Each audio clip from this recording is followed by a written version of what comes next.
नमस्कार, कैसे हैं आप लोग। आज हम लोग जो एमसीक्यू क्वेश्चन और शॉर्ट आंसर टाइप क्वेश्चन हम लोग करा रहे हैं, उस सीरीज में आज हम लोग देख रहे हैं पॉलिटिकल साइंस, यानी कि राजनीति विज्ञान, जिसे कहीं कहीं पर सिविक्स भी कहते हैं। तो राजनीति विज्ञान और सिविक्स में कोई बहुत ज्यादा अंतर नहीं है, ये डिबेट का विषय है कि क्या अंतर है। खैर, यहां हम लोग जान लेते हैं कि किसी राज्य में उसे सिविक्स कहते हैं, किसी राज्य में राजनीति विज्ञान कहते हैं। तो उस सीरीज में हम लोग आज देख रहे हैं तीसरा पार्ट, जिसका शीर्षक है समकालीन विश्व में अमेरिकी वर्चस्व। समकालीन विश्व में अमेरिकी वर्चस्व।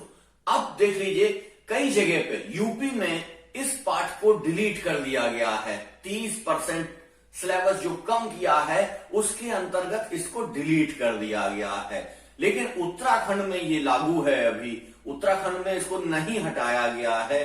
तो चलिए, इसे सीबीएसई ने भी हटाया है, लेकिन फिर भी कई राज्यों ने चूंकि इसको रखा है, इसलिए इसके क्वेश्चन कर लेते हैं हम लोग। चलिए आइए हम लोग देखते हैं। सबसे पहला क्वेश्चन ये है कि वर्चस्व के बारे में निम्नलिखित में से कौन सा कथन गलत है। वर्चस्व के बारे में निम्नलिखित में से कौन सा कथन गलत है। ये सारे ऑब्जेक्टिव आपके सामने हैं। इनमें से आपको देखना है कि ये कौन सा इसमें कथन गलत है। इसमें 3 कथन सही हैं, केवल एक कथन इसमें गलत है। इसका भी एक बेसिक चीज हम आपको बता दें, जब भी हमेशा के लिए कोई चीज कही जाए, पूरी तरीके से चीज कही जाए, तो उसको गलत मान के चलिए। चलिए आइए देख लेते हैं। इसमें जो डी आंसर है, डी या हिंदी में कह लीजिए घा जो आंसर है, वो आंसर गलत है। और इसमें यही पूछ रहा है कि कौन सा गलत है, तो इसको हम घा आंसर को टिक करेंगे। अब घा आंसर है कौन सा, क्या कह रहा है इसमें कह रहा है कि वर्चस्व की स्थिति नियत होती है, मतलब निश्चित होती है वर्चस्व की स्थिति। जिसने एक बार वर्चस्व कायम कर लिया, उसने हमेशा के लिए वर्चस्व कायम कर लिया। ऐसा नहीं होता है। ये जो विश्व है ये क्षणिक है, कुछ समय के लिए चीजें होती हैं, हमेशा के लिए कोई चीज स्थिर नहीं होती है। तो वो कह क्या रहा है इस विकल्प में कि जिसने वर्चस्व एक बार प्राप्त कर लिया, उसका वर्चस्व हमेशा के लिए कायम हो गया। ऐसा नहीं होता है। वर्चस्व टूटता है, दूसरा व्यक्ति आके वर्चस्व तोड़ने का प्रयास करता है। जैसे कि इस समय चाइना कहीं ना कहीं अमेरिका के वर्चस्व को तोड़ने का प्रयास कर रहा है और लगातार उसका प्रयास जारी है। वो कब सफल होगा, ये तो भविष्य में देखने की बात है। तो इसका जो आंसर होगा वो होगा घा। वर्चस्व की स्थिति नियत होती है। जिसने एक बार वर्चस्व कायम कर लिया, उसने हमेशा के लिए वर्चस्व कायम कर लिया। ये नहीं हो सकता है। ठीक है, चलिए अब चलते हैं दूसरे क्वेश्चन की ओर। दूसरा क्वेश्चन क्या है? दूसरा क्वेश्चन वही है कि एक ध्रुवीय शक्ति के रूप में अमेरिकी वर्चस्व की शुरुआत कब हुई। पिछले अध्याय में भी हमने बताया आपको। पिछले जो अध्याय, मतलब शीत युद्ध का दौर जो अध्याय है, अगर आप पूरी तरीके से क्लियर करके उसको पढ़ लीजिए, तो आपके कई सारे क्वेश्चन अन्य पाठों के भी गलत नहीं होंगे।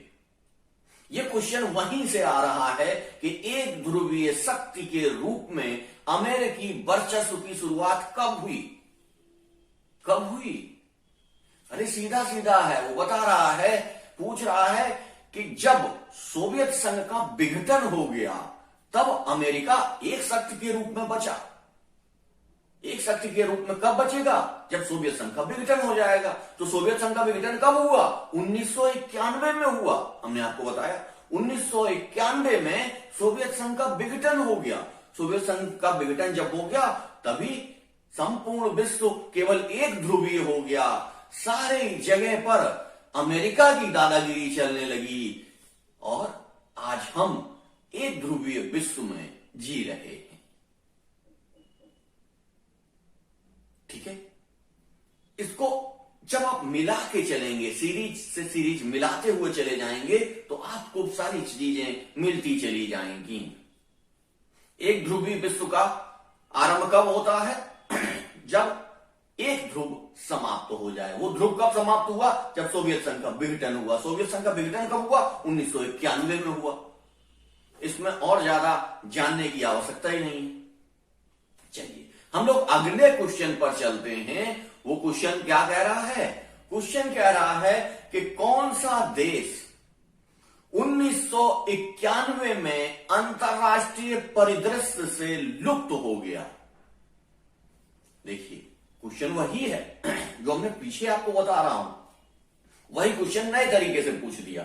इस तरीके से भाषा को थोड़ा थोड़ा घुमा के क्वेश्चन डाल दिए जाते हैं और आप लोग फंस जाते हैं। आपको उसमें फंसने की आवश्यकता नहीं है। सीधा हम लोग देख लेते हैं कि कौन सा देश 1991 में अंतरराष्ट्रीय परिदृश्य से लुप्त हो गया। अभी मैंने आपको बताया लुप्त कैसे हो जाएगा। सोवियत संघ जो टूट गया। सोवियत संघ का उत्तराधिकारी कौन बना? रूस बना। हमने पिछले अध्याय में आपको पढ़ाया, समझाया पूरी तरीके से कि सोवियत संघ का उत्तराधिकारी कौन था? रूस था। तो रूस जब उत्तराधिकारी बन गया, यानी कि उसका पिता यानी कि बड़ा क्षेत्र सोवियत संघ कई छोटे छोटे राज्यों में बट गया। तो यहां वही स्थिति है कि कौन सा देश 1991 में अंतरराष्ट्रीय परिदृश्य से लुप्त हो गया, यानी कि सोवियत संघ वहां लुप्त हो गया। उसकी जगह कई अन्य राज्य बनकर तैयार हुए, जिसमें सोवियत संघ का उत्तराधिकारी माना गया रूस। ठीक है ना? क्लियर? इससे ज्यादा क्लियर मैं नहीं कर सकता हूं कम से कम, और आपको पूरी तरीके से ये क्लियर हो गया होगा। चलिए अब हम लोग देख लेते हैं सीधा कि 9/11 हमले के बाद अमेरिका ने किस देश पर हमला किया। ठीक, क्वेश्चन पहले समझ लीजिए ठीक से। 9/11 यानी कि 11 सितंबर 2001 में जो हमला अमेरिका के ऊपर हो गया था। 9/11 हम लोग क्या बोल रहे हैं? 9 और 11 यानी कि 9 तारीख ना, 9 तारीख नहीं है, 9वां महीना है। यहां पे ये 9/11 इसलिए बोला जाता है कि अमेरिका में महीने को पहले लिखा जाता है तारीख से। तारीख कितनी है? 11 सितंबर 2001 को अमेरिका में हमला हुआ, और उस हमले के पश्चात अमेरिका ने इस हमले का बदला लेने के लिए किस देश पर आक्रमण किया? बताइए। नहीं पता? चलिए मैं बता देता हूं। अफगानिस्तान पर हमला किया। अमेरिका ने किस पर हमला किया? अफगानिस्तान पर हमला किया। ठीक है ना? तो ये कड़ी से कड़ी मिलाते रहिएगा। कड़ी जैसे ही छूटेगी आपको पॉलिटिकल साइंस के क्वेश्चन नहीं समझ में आएंगे। पॉलिटिकल साइंस थोड़ा सा कठिन है, लेकिन अगर आप सिस्टमैटिक पढ़ेंगे तो कोई दिक्कत नहीं होगी। चलिए चलते हैं अगले क्वेश्चन की तरफ कि इराक ने कुवैत पर कब आक्रमण किया? इराक ने कुवैत पर कब आक्रमण किया? इसका सीधा फैक्चुअल है, इसमें कोई ज्यादा समझने की आवश्यकता नहीं है। इराक ने कुवैत पर 1990 में आक्रमण किया। फैक्ट है, एकदम फैक्ट है, यहां बहुत ज्यादा जानने की आवश्यकता नहीं। अब क्वेश्चन आता है कि पेंटागन क्या है? नया क्वेश्चन जो है वो कह रहा है कि पेंटागन क्या है। तो पेंटागन अमेरिका में स्थित है, और क्या है? ये अमेरिका के प्रतिरक्षा विभाग का मुख्यालय है। कई बार पूछा जाता है कि पेंटागन क्या है। तो पेंटागन क्या है? अमेरिका में स्थित है और अमेरिका के प्रतिरक्षा विभाग का मुख्यालय है। क्लियर? चलिए आगे चलते हैं कि यूरोपीय क्वेश्चन है कि यूरोपीय अर्थव्यवस्था के पुनर्निर्माण के लिए अमेरिका ने किस योजना के अंतर्गत आर्थिक सहायता दी। ठीक है, तो ये किसके तहत दी? ब्रेटन वुड प्रणाली के अनुसार।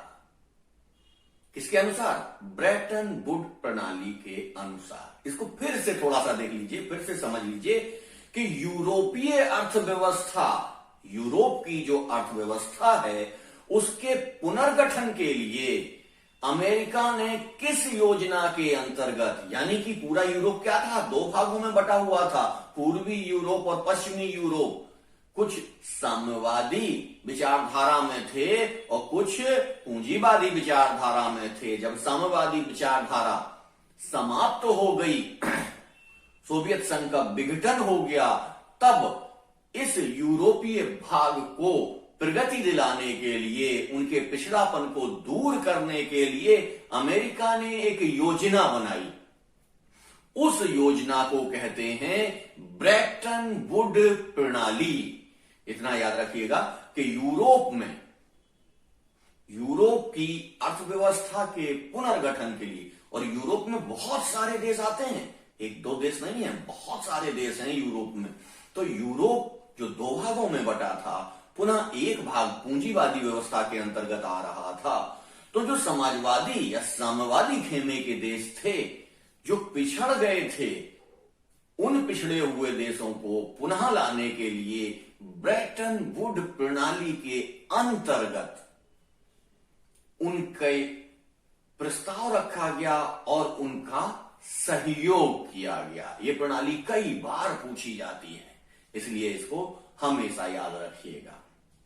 ठीक है, चलिए, इस पाठ में बहुत ज्यादा आपको जानने के लिए बहुत सारे तथ्य नहीं हैं, लेकिन 2 3 4 जो तथ्य हैं वो 1 नंबर के क्वेश्चन में जरूर पूछे जाते हैं। 1 नंबर, 2 नंबर और 3 4 नंबर में पूछ ही लिए जाते हैं। जैसे आप देख लीजिए, इस अध्याय में कुछ ऑपरेशंस हुए हैं, उन ऑपरेशंस के बारे में जरूर पूछा जाता और हर बार पूछा जाता। तो जहां पर यह सिलेबस अभी चल रहा है वहां ये क्वेश्चन बहुत इंपॉर्टेंट हैं। चलिए देख लेते हैं कौन कौन से हैं। इसमें सबसे पहले देख लेते हैं ऑपरेशन इनफाइनाइट रीच, यानी कि प्रत्येक ऑपरेशन का जो नाम रखा जाता है उसके नाम से ही आप समझ सकते हैं कि ये किसके लिए है। इनफाइनाइट रीच यानी कि जिसकी कोई लिमिट नहीं है, जिसकी कोई रीच नहीं है, वो कहीं पर भी जाकर ऑपरेशन किया जा सकता है। तो ये ऑपरेशन, जो पहला ऑपरेशन हम लोग पढ़ रहे हैं, ऑपरेशन इनफाइनाइट रीच, ये कब किया गया और कैसे किया गया ये देख लीजिए। ये सूडान और अफगानिस्तान पर मिसाइलों से हमला किया गया अमेरिका के द्वारा या संयुक्त राष्ट्र संघ के दिशा निर्देशन में। क्या किया गया? ऑपरेशन इनफाइनाइट रीच के माध्यम से अमेरिका ने सूडान और अफगानिस्तान पर मिसाइलों से हमला किया। ठीक है, इसमें इससे ज्यादा जानने की आपको जरूरत नहीं है। चलिए अब हम लोग देख लेते हैं जो दूसरा है कि ऑपरेशन इंड्यूरिंग फ्रीडम क्या।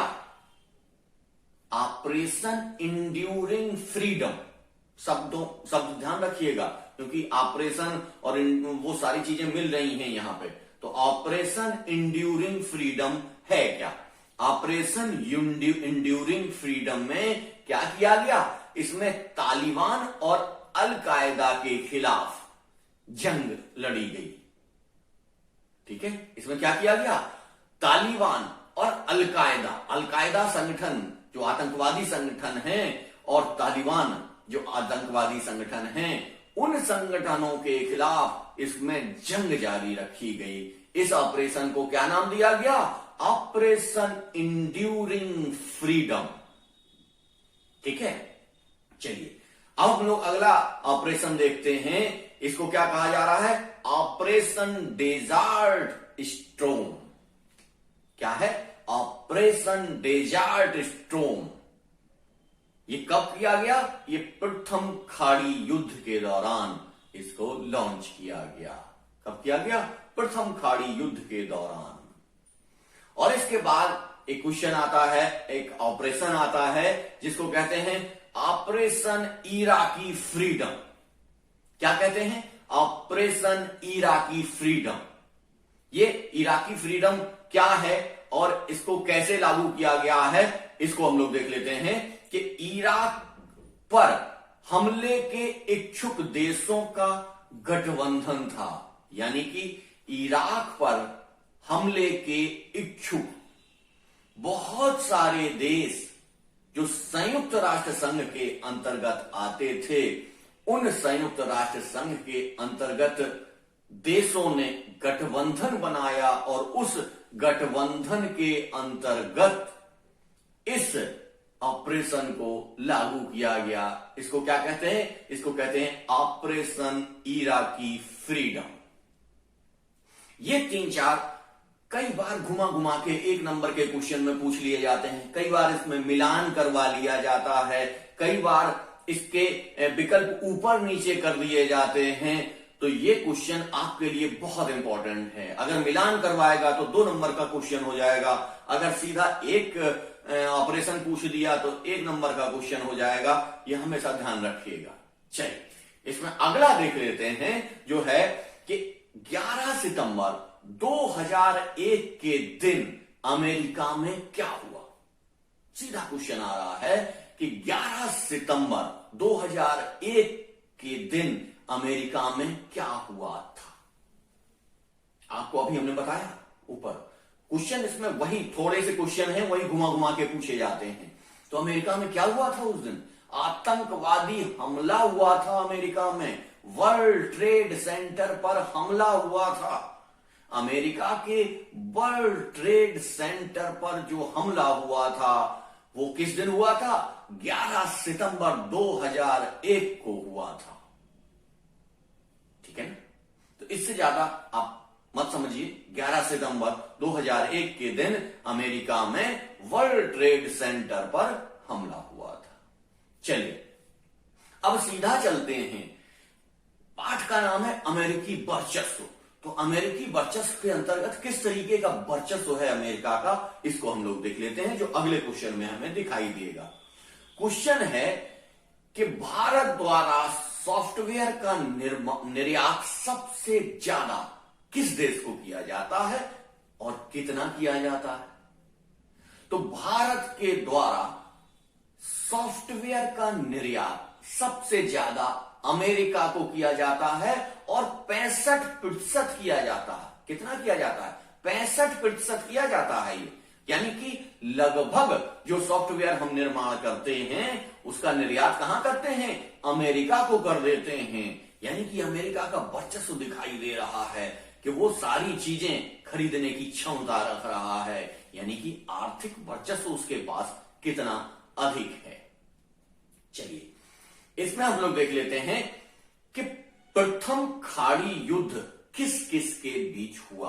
अगला क्वेश्चन है कि प्रथम जो पहला खाड़ी युद्ध के नाम से हम जिसे जानते हैं वो खाड़ी युद्ध किस किस के बीच हुआ। अभी हम ऊपर पढ़ चुके हैं, लेकिन फिर भी यहां पढ़ने की आवश्यकता है कि प्रथम खाड़ी युद्ध कई बार पूछ लिया जाता है। प्रथम खाड़ी युद्ध तो आपने ऊपर दूसरे नाम से पढ़ा था, वहां कंफ्यूज हो जाते हैं। तो चलिए यहां हम लोग फिर से देख लेते हैं कि प्रथम खाड़ी युद्ध किस किस के बीच हुआ। तो इसमें हम लोग देख लेते हैं कि प्रथम खाड़ी युद्ध जो था वो इराक और संयुक्त राष्ट्र संघ के 34 देशों के बीच हुआ था। यानी कि संयुक्त राष्ट्र संघ ने एक सेना बनाई थी। उस सेना के अंतर्गत वैसे तो अमेरिका के सबसे ज्यादा अधिकारी थे, सैनिक थे, लेकिन इसमें 34 देशों ने मिलकर भाग लिया था। तो ये युद्ध किस किस के बीच हुआ? संयुक्त राष्ट्र संघ की एक सेना जिसको लीड किया अमेरिका ने, उसके बीच और किसके बीच? इराक के बीच ये युद्ध हुआ जिसको कहा जाता है प्रथम खाड़ी युद्ध। क्लियर? चलिए अब इसमें आगे चलते हैं कि 19 मार्च 2003 को अमेरिका ने किस कूट नाम से इराक पर आक्रमण किया? किस कूट नाम से इराक पर आक्रमण किया? डेट भी दी गई है कि 19 मार्च 2003 को अमेरिका ने किस कूट नाम से इराक पर आक्रमण किया। ठीक है, तो ये इसको क्या कहा गया, इसको कहा गया ऑपरेशन इराकी फ्रीडम। जो कूटनाम था वो था ऑपरेशन इराकी फ्रीडम, यानी कि इराक को क्या करवाना है, फ्री करवाना है। तो इसके दो मूल उद्देश्य थे। एक तो अपने अमेरिका द्वारा अपने मन की वहां सरकार बिठाना, वहां सर्वोच्च पद पर अपने व्यक्ति को बिठाना। और ऐसा क्यों करना, क्योंकि वहां के जो तेल भंडार हैं उन तेल भंडारों को अपने अनुसार चलाने के लिए किया गया ये कार्य था। तो समझ में आ गया ना कि ऑपरेशन इराकी फ्रीडम ऐसा नहीं था कि इराक बंधा पड़ा था उसको फ्री करवाना था। उसका मेन उद्देश्य क्या था, अपने अनुसार अपना व्यक्ति बिठाना था वहां की सरकार पर, और फिर वहां के तेल के जो संसाधन हैं उनका उपयोग अपने हिसाब से करना था, अपने मित्रों को करवाना था और अपनी कीमत पे करवाना था। इसलिए अमेरिका ने एक क्या किया, ऑपरेशन लॉन्च किया, जिसे क्या कहा गया, ऑपरेशन इराकी फ्रीडम के नाम से उसे हम लोग जानते हैं। चलिए, वैसे हमने विस्तार से अपने वीडियो में इसको समझाया है। अब हम चलते हैं अगले क्वेश्चन की ओर। अगला क्वेश्चन है कि हेगेमनी, हेगेमनी एक शब्द है, हेगेमनी, हेगेमनी शब्द की जड़ें किस देश से जुड़ी हैं, यानी हेगेमनी जो वर्चस्व कहलाता है, हेगेमनी ये शब्द आया कहां से, इसकी उत्पत्ति कहां से हुई। कई बार एक नंबर के क्वेश्चन में पूछा जाता है। तो जब हम लोग पढ़ रहे हैं किसका, अमेरिका का वर्चस्व पढ़ रहे हैं, तो निश्चित तौर से कहीं ना कहीं हम इसका उत्पत्ति अमेरिका से मार देते हैं, अमेरिका लिख के आ जाते हैं, लेकिन वो गलत है, ऐसा नहीं करना है। अगर हम अमेरिका लिख के चले आएंगे तो हमारा क्वेश्चन गलत हो जाएगा। तो इस क्वेश्चन का आंसर क्या है, हेगेमनी शब्द की जो जड़ें हैं वो यूनान से जुड़ी हैं। कहां से जुड़ी हैं, यूनान से जुड़ी हैं। ठीक है ना, तो इसमें अमेरिका नहीं लगाना है, इसमें यूनान लगाना है कि यूनान से हेगेमनी शब्द की जड़ें, हेगेमनी का जो विकास हुआ या शब्द जो गढ़ा गया, वो शब्द सबसे पहले कहां प्राप्त हुआ, वो यूनान में प्राप्त हुआ। ठीक है ना। चलिए, अब हम लोग देख लेते हैं कि अमेरिका का अगला क्वेश्चन हमारा है कि अमेरिका का वर्चस्व निम्न क्षेत्रों में देखा जा सकता है, या कह लीजिए दूसरे तरीके से पूछ सकते हैं कि अमेरिका का वर्चस्व किन किन क्षेत्रों में देखा जा सकता है। ठीक है, तो अमेरिका का वर्चस्व कहां कहां देखा जाता है, सबसे पहले तो सैन्य ताकत में कहां देखा जाता है, सैन्य ताकत में देखा जाता है। दूसरा कहां देखा जाता है, आर्थिक ताकत में देखा जाता है। तीसरा कहां देखा जाता है, सांस्कृतिक ताकत में देखा जाता है। चौथा कहां देखा जाता है, टेक्नोलॉजी के स्तर पर देखा जा सकता है, संसाधन के स्तर पर देखा जा सकता है। आज अगर हम महान संस्कृति कह रहे हैं, पहले महान संस्कृति किसको बोलते थे, ब्रिटेन को बोलते थे, लेकिन आज अगर संस्कृति में किसी का दबदबा है तो वो अमेरिकन का है, और बहुत सारे लोग इसीलिए अमेरिका की तरफ जाते हैं। ठीक है ना। तो ये सारी, कई बार ये बड़े क्वेश्चन में भी पूछ लिया जाता है, छोटे क्वेश्चन में तो पूछ ही जाता है, बड़े क्वेश्चन में भी पूछ लिया जाता है। तो इसके इस पाठ के क्या, हर पाठ के जब भी हम ऑब्जेक्टिव टाइप क्वेश्चन का वीडियो बनाएंगे तो उसके short answer type, long answer type questions का आंसर के नोट्स हम आपको डिस्क्रिप्शन बॉक्स में, यानी कि इस पाठ के जो नोट्स हैं वो इसी वीडियो के डिस्क्रिप्शन बॉक्स में आपको मिल जाएंगे। तो जैसा मैंने वादा आपसे किया था, कई लोग कहने लगते हैं कि सर आप सिलेबस पूरा नहीं करा रहे हैं, आप अपनी चीजें पूरी नहीं कर रहे हैं। तो मैं तो अपनी तरफ से पूरी तरीके से लगा हुआ हूं, आपको सारे नोट्स उपलब्ध कराऊंगा। एमसीक्यू क्वेश्चन में यहां करा रहा हूं, एक नंबर के क्वेश्चन में यहां करा रहा हूं, और आपको वो क्वेश्चन डिस्क्रिप्शन बॉक्स में दिए जा रहे हैं, तो वहां से आप उसके उच्च क्वालिटी के नोट्स प्राप्त कर सकते हैं। चलिए, इसमें देख लेते हैं अगला क्वेश्चन जो बहुत ही इंपॉर्टेंट है और कई बार पूछ लिया जाता है। क्या है क्वेश्चन कि सिलिकॉन वैली में, क्या है क्वेश्चन, सिलिकॉन वैली में कितने भारतीय काम करते हैं? सिलिकॉन वैली कहां है बताइए? अमेरिका में है। सिलिकॉन वैली में लगभग 3 लाख से अधिक, क्योंकि कैलकुलेट नहीं किया गया है, लगभग 3 लाख से अधिक भारतीय लोग सिलिकॉन वैली में काम कर रहे हैं। तो इतने सारे लोग भारत के वहां पर काम कर रहे हैं और अब तो भारतीयों का वर्चस्व वहां प्रशासनिक तो छोड़िए राजनीतिक पदों पर भी हो रहा है। ठीक है ना? तो ये क्वेश्चन थे आपके जो बहुत इंपॉर्टेंट क्वेश्चन हमें लगते हैं, जो आप लगातार पूछे जाते हैं, घुमा घुमा के पूछे जाते हैं, हम उन्हीं को यहां पर करवा रहे हैं। और आपको बहुत सारे क्वेश्चंस में यहां वहां भागने की जरूरत नहीं है। हां, जिन लोगों के लिए ये पार्ट इंपॉर्टेंट है या सिलेबस में बना हुआ है, उनको ये जो ऑपरेशंस हैं वो जरूर याद करके जाने हैं। ऑपरेशंस से 2-3 क्वेश्चन निश्चित तौर से आते हैं, तो ये ऑपरेशंस जरूर पढ़ के जाना है और याद करके जाना है। जो बहुत ही इंपॉर्टेंट क्वेश्चन हैं उन्हीं को हम यहां पर बताते हैं, ज्यादा फालतू की चीजें हम लोग यहां डिस्कस नहीं करते हैं। तो चलिए आज का वीडियो यहीं तक।